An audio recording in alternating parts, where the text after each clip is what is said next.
मान्यवर, मैंने वित्त मंत्री द्वारा रखे हुए 70 पृष्ठों के बजट को देखा और कई बार देखा, दूरबीन लगा कर देखा, लेकिन अयोध्या का नाम नहीं है, उत्तर प्रदेश का नाम नहीं है।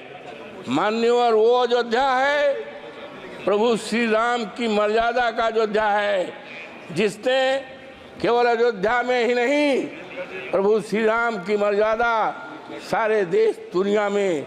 और मान्यवर, भारतीय जनता पार्टी ने अयोध्या के नाम पर राजनीति की है, व्यापार किया है, लेकिन आज बहुत ही दुखित मन से मैं बोल रहा हूं, कह रहा हूं, निवेदन कर रहा हूं इस आदरणीय सदन में कि अयोध्या के नाम को, अयोध्या के विकास को पूरी तरह से नकारा गया है।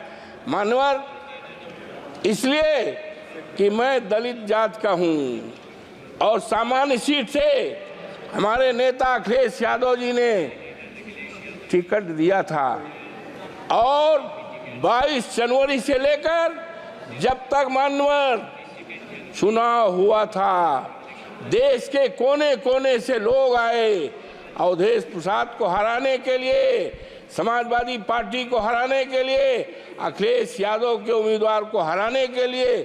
लेकिन प्रभु श्री राम की कृपा मान्यवर मेरे ऊपर, इसलिए उनको नकार दिया है। मान्यवर, इसलिए नकारा है कि वहाँ के लोगों को, जो प्रभु श्री राम के प्रजा थी, श्री राम को बहुत प्यारी थी, उनको सताया गया है, उनके घरों को ढहाया गया है। मान्यवर, चाहे वो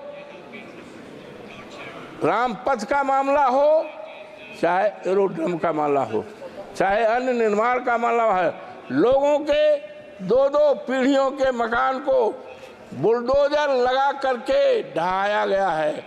बच्चे चिल्लाते थे, महिलाएं रोती थी, बुजुर्ग रोते थे, और आज अफसोस के साथ कहना पड़ रहा है कि बुलडोजर चलने से, घर ढहाने से 3 लोगों के नगर के मौतें हुई हैं। इसीलिए भारतीय जनता पार्टी को पूरी तरह से नकारा गया है।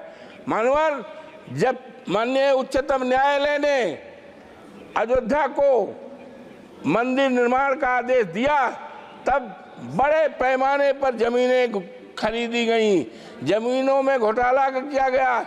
एक जमीन ऐसी है मान्यवर कि 2 करोड़ की थी और 2 घंटे के बाद उसको 18 करोड़ में बेचा गया है। ये खरीदने वाले कोई दूसरे नहीं हैं, वो भारतीय जनता पार्टी के लोग हैं। किसानों को बर्बाद किया है, तबाह किया गया है, और इसीलिए जनता आज नाराज है, पूरी तरह से नाराज है। और अगर किसी ने काम किया है तो माननीय हमारे नेता माननीय अखिलेश यादव ने किया है। उन्होंने मेडिकल कॉलेज बनाया है, सिविल लाइन बनाया है और बिजली के तार को अंडरलाइन किया है। इन्होंने तो केवल छलने का काम किया है अयोध्या की जनता की। मान्यवर, गुप्ताल घाट है जहाँ पर निषाद लोग रहते हैं और भगवान राम को तारे हैं, निषादों की बस्ती को धराशायी कर दिया है और वहाँ पर दुकानें बनाई हैं। दुकानें किसको दिया है? बड़े बड़े करोड़पतियों को दुकानें दिया है और निषाद राज को बिगाड़ा गया, उजाड़ा गया है। आज वहाँ की जनता बहुत परेशान है। मान्यवर, हम कहना चाहते हैं इस आदरणीय सदन में कि इतनी नाराज है, 27 में जब चुनाव होगा तो भारतीय जनता पार्टी का सफाया हो जाएगा और जब 29 में फिर चुनाव आएगा तो इस देश में भारतीय जनता पार्टी का सफाया हो जाएगा। और हमारे नेता ने कहा है कि हम अयोध्या को ऐसा स्थान बनाएंगे, ऐसा शहर बनाएंगे, दुनिया को लोग उसको देखने आएंगे। एक उदाहरण रहेगा,